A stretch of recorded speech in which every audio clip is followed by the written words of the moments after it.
If you enjoy our videos and podcasts and would like us to continue putting out regular quality content, head over to patreon.com/aircrewinterview, where you can donate monthly, and in return you will get rewards ranging from early interview viewings, bonus clips, credited as a producer, and much more. Thank you and enjoy.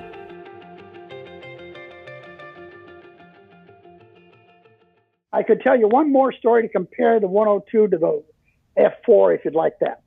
Yeah, let's go for it, Bruce. I'm 106 to the F-4. I was scrambled off alert, and once I got airborne with my wingman, I was told to change my call sign. And now one of the things they taught us in pilot training, you never change your call sign. Right, yeah. You never call it. It says it confuses the whole world if you change your call sign. So I was thinking this thing. I was reluctant to change my call sign, but they gave me new call signs that were F-4 call signs. Right. And I'm saying, well, okay, what's up?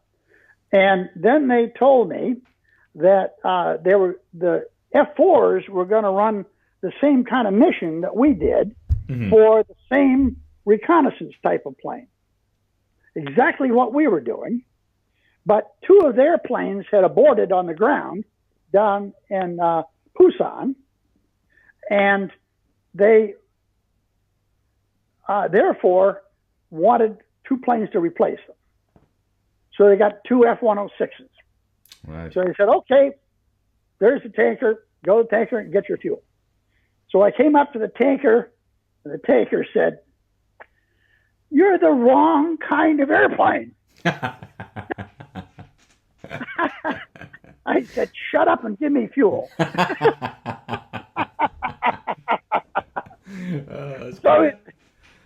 he gave me fuel. And then I left with the F-4s. Now, they were leading.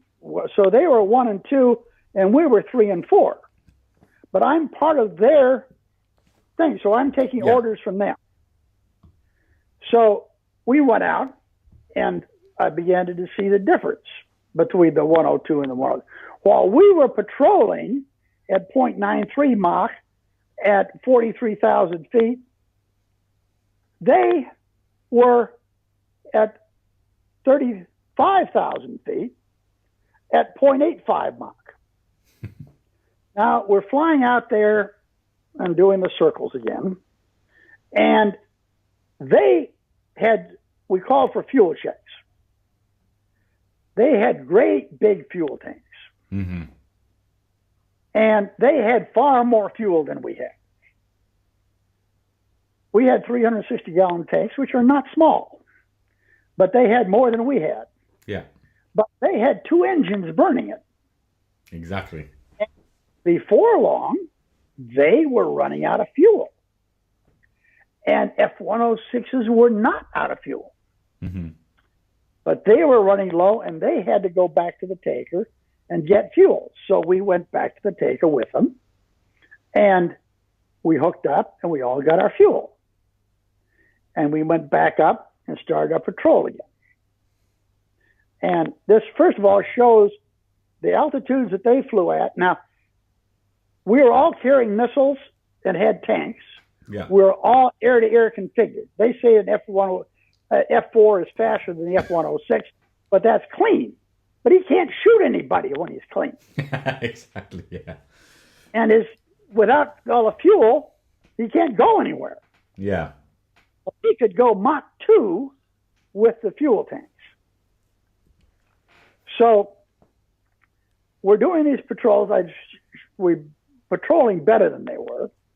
And then we had another test. The radar controller said, okay, the ELINT mission is over. The ELINT bird is going home. Return to base. Mm-hmm. And F-4 pilot, we're in formation. And he said, let's go home fast. And boom, his afterburners lit up. And his wingman afterburners lit up. And they push forward to 0G and get a little bit of speed on us. Wow. And I didn't know quite what they were doing. But, we pumped into burner 2. My wingman and I, we pumped into burner. And they had more thrust with their 2 engines than we had with 1. And they accelerated maybe a mile ahead of us. But we're going supersonic now. Mm. And they got all these tanks and missiles and all that sort of stuff hanging on them. And we, the F-106, carrying all its missiles internally in a missile bay, and those 360-gallon tanks that could go Mach 2, mm-hmm. we had no such limitations. So they got a mile ahead of us, and then it slowed. They weren't leaving us anymore. And I was staying just a little bit above them, and we were catching them. So, and as we're catching them faster and faster, and we're going around Mach 1.3, Mach 1.4, accelerating, and I'm catching them. So now what do you do with them? So I decided I'm going to boom these guys. So I found one and went past them. By this time, I had a good 100, 150 knot overtake passing them.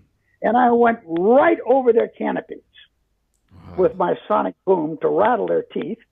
And then I knew these guys can't fly high, and I can. So I asked for vectors to home plate at 50,000 feet because they couldn't go up that far. So we went home. But that proved that the F-106 was also faster in a combat configuration.